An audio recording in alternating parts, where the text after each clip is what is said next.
भाई आप में से बहुत सारे लोग होंगे जो मूवी थिएटर्स को बहुत ज्यादा मिस कर रहे होंगे। भाई ऐसा होगा भी क्यों नहीं, 6 महीने से ऊपर हो गए हैं और हमने एक भी मूवी थिएटर में नहीं देखी है।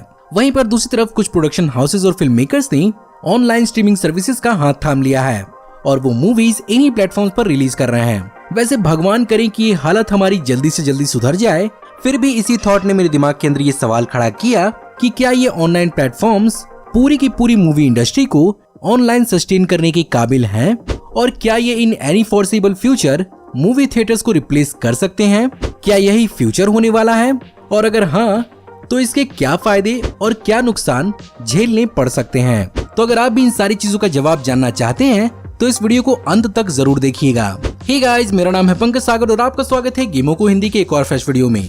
Now without wasting any more time, let's get started.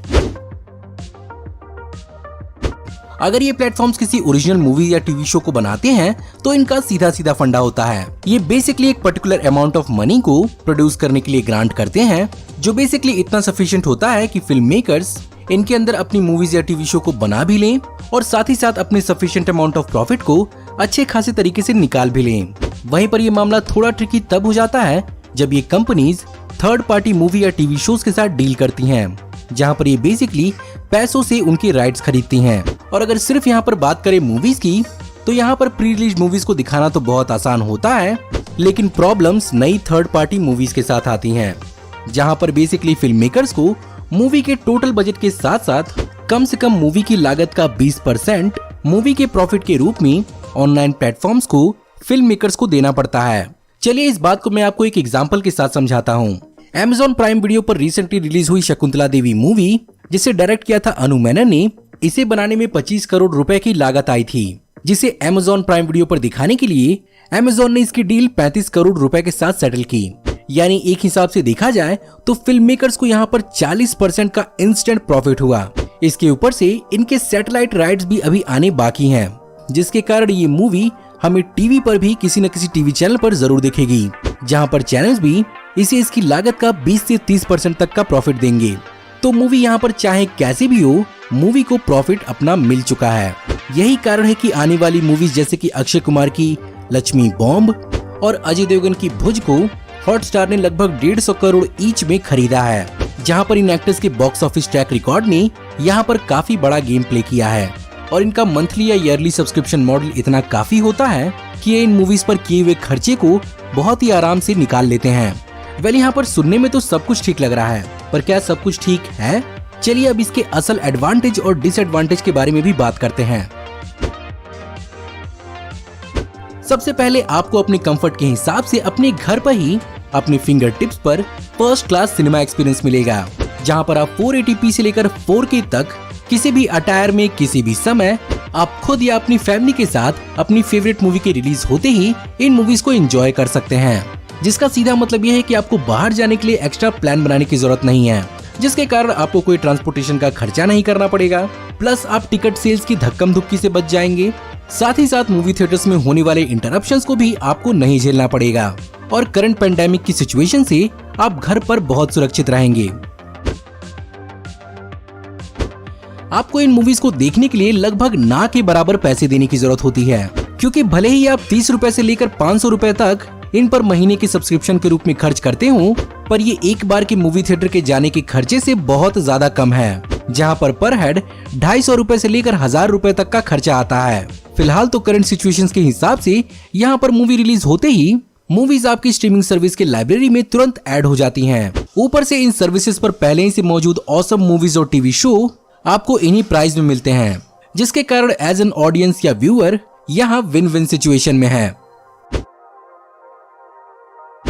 अब यहाँ पर आप ही विन विन सिचुएशन में नहीं है, मूवी के प्रोड्यूसर्स को भी इससे बहुत ज्यादा फायदा है, जैसा कि हमने शकुंतला देवी के केस में पहले ही देख लिया है। इसके ऊपर से फिल्म मेकर्स को एक्स्ट्रा मार्केटिंग का खर्चा नहीं उठाना पड़ता है और ये सारा का सारा जिम्मा स्ट्रीमिंग सर्विसेज उठा लेती हैं। प्रोड्यूसर्स को लागत के साथ साथ प्रॉफिट प्लस फ्यूचर में किए जाने वाले सैटेलाइट राइट्स पर अलग से कमाई होती है, जो कि बहुत फायदेमंद हो जाता है। अब इसके चलते बेहतरीन और स्ट्रगलिंग एक्टर्स को भी शाइन करने का बराबर मौका मिलता है। एग्जाम्पल के रूप में आप में से कितने लोग रसिका दुग्गल को मिर्जापुर सीरीज से पहले जानते थे, well thanks to Tried and Refused Production channel, जहां पर मुझे पता चला कि एक्ट्रेस रसिका दुग्गल 2007 से ही बॉलीवुड में एक्टिव हैं और छोटे मोटे साइड रोल्स करती आई हैं, लेकिन इन्हें असल पहचान वेब सीरीज से ही मिली है और इन्हीं के जैसे कई सारे बॉलीवुड के हिडन जेम्स अब मेन स्ट्रीम लाइमलाइट में आ रहे हैं और इन्हें वो पहचान मिल रही है जो वो डिजर्व करते हैं। जैसे इन बॉलीवुड के एक्टर्स को बराबरी का चांस मिलेगा, वैसे ही दुनिया भर की कई सारी क्वालिटी मूवीज को भी बराबरी का चांस मिलेगा, जहां पर थिएटर्स में कमर्शियल और मसाला मूवी की रिलीज होने से इन्हें ये मौका नहीं मिल पाता है और ये मूवीज दब कर रह जाती हैं। और जब ऑडियंस इन मूवीज को ज्यादा देखेंगी तो ऑब्वियसली स्ट्रीमिंग सर्विसेज ऐसी ही मूवीज को और प्रमोट करेंगे, जिसके कारण लोगों का test of content in a better way change हो सकता है।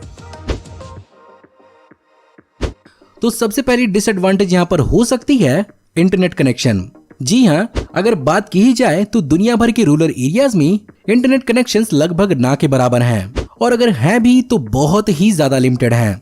एग्जाम्पल अगर इंडिया का ही लिया जाए तो इंडिया में भी हर कोई जरूरी नहीं है कि जियो से कनेक्टेड ही है, क्योंकि कई गांव ऐसे भी हैं जहां पर फोन के नेटवर्क टावर्स हैं ही नहीं। नेटवर्क टावर तो छोड़िए, कहीं कहीं पर बिजली भी नहीं है, तो लोग इलेक्ट्रॉनिक डिवाइसेस आखिर खरीदेंगे क्यों। लेकिन वहीं पर एक पुराना टूटा फूटा मूवी थिएटर आसपास जरूर होता है। यही कारण है कि इंडिया के छोटे से छोटे इलाके के लोग भी मूवीज को एंजॉय कर लेते हैं और जब मूवीज ऑनलाइन ही रिलीज होने लगेंगी तो दुनिया भर के छोटे शहर और रूरल एरियाज को बहुत ज्यादा दिक्कत होगी। ऑनलाइन रिलीज होने के चलते मूवीज पायरेट होंगी और वो भी HD क्वालिटी में। जब से वेब सीरीज का चलन शुरू हुआ है, मैंने ये बात नोटिस की है कि जब भी कोई कंटेंट ऑनलाइन रिलीज होता है तो उसके कुछ ही घंटे बाद उसका एक पायरेटेड वर्जन कई पायरेटेड वेबसाइट्स पर उसी क्वालिटी में फ्री में रिलीज हो जाता है और इन्हीं मूवीज और टीवी शोज की ज्यादातर ऑडियंस इन्हीं पायरेटेड और डाउनलोडेड मूवीज और टीवी शोज से ही इन्हें एंजॉय करती हैं और मुझे मालूम है उनमें से कई लोग इस वीडियो को भी देख रहे हैं। यही कारण है कि यही पायरेसी इन स्ट्रीमिंग सर्विसेज के लिए बहुत ही ज्यादा नुकसानदेह होती हैं, जिसका नुकसान सीधे स्ट्रीमिंग सर्विसेज उठाती हैं। ऑनलाइन वाला फंडा हर एक मूवीज के साथ काम नहीं करेगा। एग्जाम्पल के रूप में मार्वल सिनेमैटिक यूनिवर्स की ब्लैक विडो मूवी का एग्जाम्पल लेते हैं, जिसे बनाने में लगभग $180 मिलियन से लेकर $250 मिलियन तक तो लगे ही होंगे और मूवी में इतना पोटेंशियल है कि वो लगभग 700 मिलियन से $1 बिलियन तक कमा सकती है। अब ऐसे में अगर डिज्नी अपनी स्ट्रीमिंग सर्विस पर इस मूवी को लॉन्च करता है तो उसकी रीच बहुत ही ज्यादा लिमिटेड हो जाएगी और शायद वो थिएटर्स की तरफ बिलियंस ऑफ कलेक्शन ना कर पाए। यही कारण है कि वो अब तक सिचुएशंस के सुधरने का इंतजार कर रहे हैं और इस मूवी को डिज्नी प्लस पे लॉन्च नहीं कर रहे हैं। और यही हाल लगभग सारे के सारे मूवी प्रोडक्शन कंपनीज का है, जहां पर कुछ कंपनीज ने तो अपनी मूवीज को लिमिटेड ही सही पर थिएटर्स में रिलीज करने की शुरुआत कर दी है। अब वहीं पर बात तो हो गई बड़े बजट की, लेकिन छोटे बजट की मूवीज के साथ भी बहुत प्रॉब्लम होने वाली है, क्योंकि जब तक उनके साथ कोई बड़ा नाम जैसे कि कोई बड़ा एक्टर या कोई बड़ा प्रोडक्शन हाउस इनके साथ नहीं होगा तो बहुत ही कम चांस है कि स्ट्रीमिंग सर्विसेज इन मूवीज के साथ डील भी करें, क्योंकि बेसिकली स्ट्रीमिंग सर्विसेज भरोसेमंद नाम पर ही दाव लगाती हैं। तो ऐसे में हो सकता है कि कुछ इंडी फिल्म मेकर्स को बहुत ही ज्यादा दिक्कत झेलनी पड़ जाए। अब इन स्ट्रीमिंग सर्विसेज के साथ एक मेजर प्रॉब्लम और आ रही है कि ये सारी की सारी नई रिलीज होने वाली मूवीज एक जगह पर रिलीज नहीं हो रही हैं और जहां पर भी फिल्म मेकर्स की बात बनती है मूवीज वहीं पर रिलीज होती है। जैसे कि गुंजन सक्सेना इस साल रिलीज हुई नेटफ्लिक्स पर, वहीं पर गुलाबो शताबो और शकुंतला देवी रिलीज हुई अमेज़न पर और अब फ्यूचर में कई मूवीज हॉटस्टार पर भी रिलीज होंगी। ऐसे में जिस इंसान को सिर्फ एक मूवी देखनी है उसके लिए एक बहुत बड़ी दिक्कत की बात है, क्योंकि उसे इन सब के सब्सक्रिप्शंस को लेकर रखना पड़ेगा। वेल अगर इसमें नेटफ्लिक्स को एक्सक्लूड कर दिया जाए तो बाकी स्ट्रीमिंग सर्विसेज का कलेक्टिव खर्चा सालाना 1000-2000 के करीब ही पहुंचेगा, पर फिर भी इन सब का ट्रैक रखना अपने आप में ही एक हैसल का काम है जो सिनेमा में आपको नहीं उठानी पड़ती है और आप एक बार में ही मूवी को देखकर चले आते हैं बिना किसी फ्यूचर कमिटमेंट के। वहीं पर मूवीज का ऑनलाइन रिलीज होने के चलते एक और सबसे बड़ा डिसएडवांटेज आपको झेलना पड़ सकता है और वो है द थिएटर एक्सपीरियंस की कमी।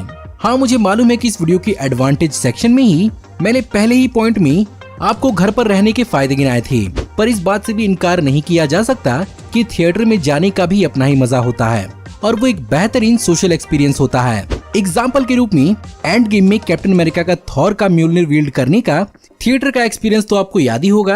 वेल, शुक्र मनाइए कि ये मूवी 2019 में रिलीज हुई थी, वरना ये मूवी अगर इस साल रिलीज होती तो हमारी आंखें ही तरस जाती ये देखने के लिए।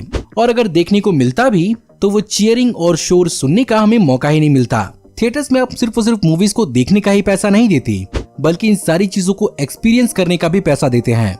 इसीलिए जो मजा मूवी थिएटर्स में आता है वो मजा आपको अकेले अपनी डिवाइस पर बैठ के मूवीज देखने पर नहीं आ सकता। तो अगर बात करें कंक्लूजन की, तो कंक्लूजन यही निकल कर आता है कि थिएटर कहीं भी नहीं जा रहा है, क्योंकि भले ही जितनी भी फैसिलिटीज ऑनलाइन प्लेटफॉर्म्स आपको प्रोवाइड कर दें, पर वो आपको थिएटर का एक्सपीरियंस तो नहीं दे सकते। और हालात जैसे ही थोड़े नॉर्मल होते हैं, पूरी उम्मीद है कि जो भी चीजें जैसी थीं वैसे ही दोबारा हो जाएंगी, क्योंकि बड़ी बजट की मूवीज थिएटर्स की मदद से ही फायदा कमा सकती हैं और उन्हें सबसे बड़ा घाटा होगा। वहीं पर ऑनलाइन प्लेटफॉर्म मीडियम और लो बजट मूवीज के लिए बहुत ही ज्यादा बेहतरीन है। और जैसे जैसे इंटरनेट दुनिया भर में फैलेगा, ये मार्केट और भी ज्यादा स्ट्रॉन्ग होता जाएगा। प्लस अगर चीजें जल्दी नहीं सुधरती हैं, तो हो सकता है कि ये ऑनलाइन प्लेटफॉर्म्स नई मूवीज को दिखाने के लिए एडिशनल चार्जेस भी लें। और किसी का दिमाग बहुत ही ज्यादा फिर गया तो क्या पता वो एक ऑनलाइन थिएटर प्लेटफॉर्म ही बना दे, जहाँ पर आप और आपके दोस्त ऑनलाइन किसी फिल्म को पैसे पे करके एक साथ देख लें और सारे के सारे इंटरेक्शन और रिएक्शंस चैट के थ्रू हों। फ्यूचर में कुछ भी हो सकता है, पर थिएटर्स अपनी जगह हमेशा बनाए रखेंगे। तो बताइए आज की मेरी कोशिश आपको कैसी लगी। Again, movie theatres out of existence इतनी जल्दी नहीं होंगे, क्योंकि अभी जितना आपको इसकी जरूरत है उतना ही पूरी की पूरी मूवी इंडस्ट्री को भी इसकी जरूरत है। अगर आपको ये वीडियो पसंद आई हो तो इस वीडियो को लाइक जरूर करिएगा। मुझे कमेंट में बताइएगा कि आप किस मूवी को थिएटर्स में एक्सपीरियंस करने के लिए सबसे ज्यादा बेचैन हैं। मैं अवतार 2 के लिए बहुत ज्यादा एक्साइटेड हूँ और उम्मीद करता हूँ कि उसके रिलीज होने के टाइम तक सब कुछ ठीक हो जाएगा। अगर आप हमारी आने वाली ऐसी ही फ्यूचर ऑसम वीडियोस को मिस नहीं करना चाहते हैं तो हमारे चैनल को सब्सक्राइब करिए, बेल वाले आइकन को दबाइए और हमारी वीडियोस को बिना मिस किए हुए एंजॉय करते रहिए। इसके अलावा इस वीडियो की लिंक को अपने दोस्तों ग्रुप्स के बीच में जितना हो सके उतना शेयर करें। Thank you for watching. See you in the next video. Till then take care, good bye.